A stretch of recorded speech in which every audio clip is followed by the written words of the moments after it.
মায়ের মাথার দিকে দেখতে পাচ্ছ যে অনেক পায়রা আছে।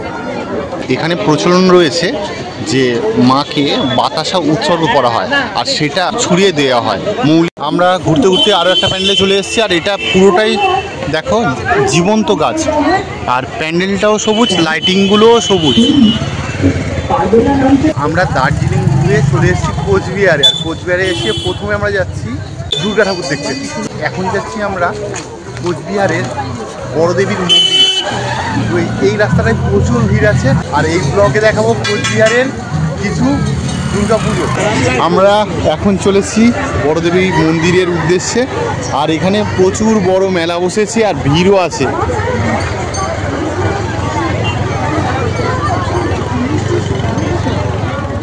এই বাঁ দিকেই মন্দির রয়েছে।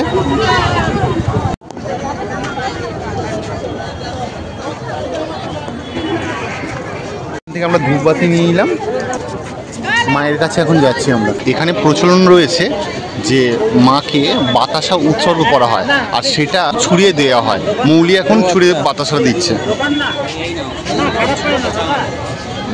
আমরাও বাতাসা কিনেছি, এটাই ছুঁড়ে দেওয়া হচ্ছে মায়ের উদ্দেশ্যে। মায়ের মাথার দিকে দেখতে পাচ্ছ যে অনেক পায়রা আছে। অনেকে মনস্কামনা করে পুজো দেন এবং মনস্কামনা পূর্ণ হলে এই পায়রা এখানে উৎসর্গ করেন। দেখো মায়ের চারিপাশে পায়রা ভর্তি। কোচবিহারের ঐতিহ্যের সঙ্গে জড়িয়ে বড়দেবী বা বড় মা। কথিত আছে মহারাজা বিশ্বসিংহ প্রথমে খেলার ছলে বড়দেবীর পুজোর সূচনা করেন। পরবর্তীকালে মহারাজা নরনারায়ণের আমলে এই পুজো শুরু হয় আনুমানিক 1530 সাল নাগাদ। সেই দিক থেকে হিসাব করলে এই পুজো প্রায় 500 বছরেরও বেশি পুরানো। এই পুজোর সূচনা হয়ে যায় শ্রাবণ মাসের শুক্লা অষ্টমীতে গুঞ্জবাড়ির ডাঙ্গর আই মন্দিরের ময়না কাঠের পুজোর মধ্য দিয়েই। শুরু হয় বড়দেবীর আবাহন। এই ময়না কাঠের উপরেই তৈরি হয় বড়দেবীর প্রতিমা। এখানে কিন্তু প্রচুর ভিড়। এখন রাত 11টা বাজতে যায়। আমরা তো সৌরভদের বাড়িতে এসেছি প্রায় 11:15। তো চলো এরপর থেকে ঘুরে এবার আমরা অন্য পুজো মণ্ডপে যাব।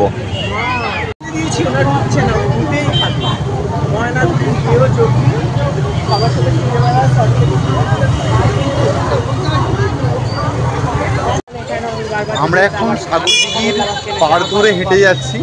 তো এরপরে সৌরভ জানে কোথায় আমাদের ঠাকুর দেখতে নিয়ে যাবে। আমরা সবাই খুব এক্সস্টেড, আজকেই নেমেছি দার্জিলিং থেকে।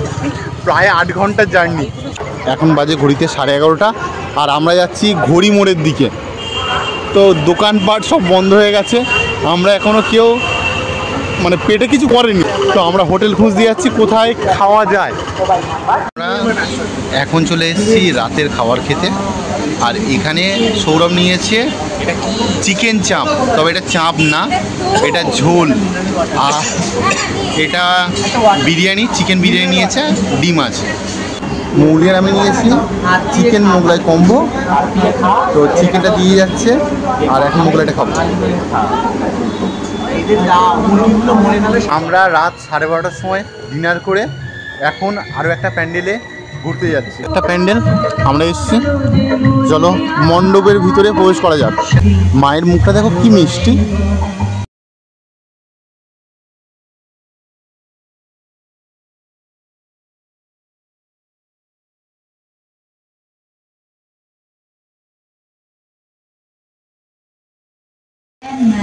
এখানে দেবীঘরটা দেখো পুরোটাই কিন্তু গামছা দিয়ে মোড়া।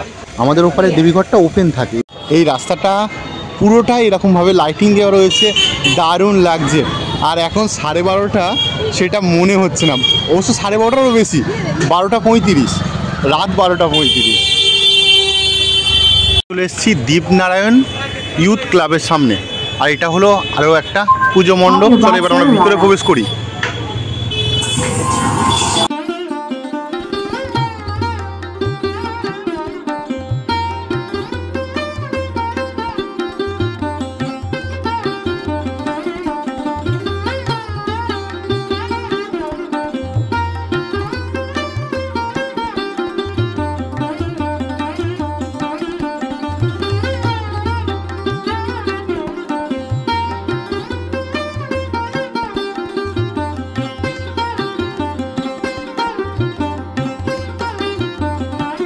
আমরা এখন যাচ্ছি এই রাস্তায়, শুধু লাইটিংটা দেখো, এটা দারুণ লাগছে রাস্তাটা। আমরা ঘুরতে ঘুরতে আরও একটা প্যান্ডেলে চলে এসেছি, আর এটা পুরোটাই দেখো জীবন্ত গাছ, আর প্যান্ডেলটাও সবুজ, লাইটিংগুলোও সবুজ। চলো ভিতরে প্রবেশ করা যাক। আগের বছর আমরা মধ্য কলকাতায় মেবি এই ধরনের একটা প্যান্ডেল দেখেছিলাম। এই প্যান্ডেলটাও বেশ দারুণ লাগছে। চলো ভিতরে ঢোকা যাক, পুরোটাই সবুজ।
মণ্ডপের সাপেক্ষে মায়ের যে মূর্তিটা আছে এবং তার পোশাকগুলো পুরোটাই কিন্তু সবুজ করা হয়েছে।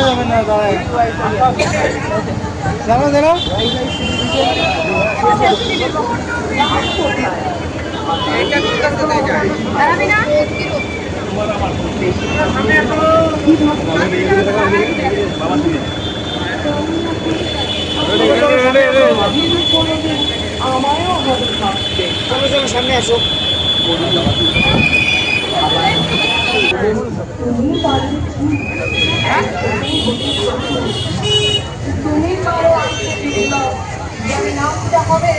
এটা শিশু সুরক্ষা দপ্তরের একটা বিল্ডিংটা লাইট দিয়েছে, দেখো কি সুন্দর লাগছে। এটা কোচবিহার মিউনিসিপ্যালিটি।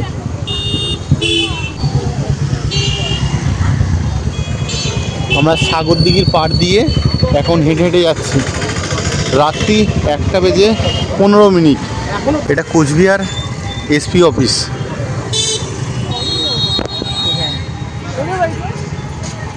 কোচবিহারের যাবতীয় যে সরকারি অফিসগুলো রয়েছে সব কিন্তু এই সাগরদিঘির চারপাশেই রয়েছে।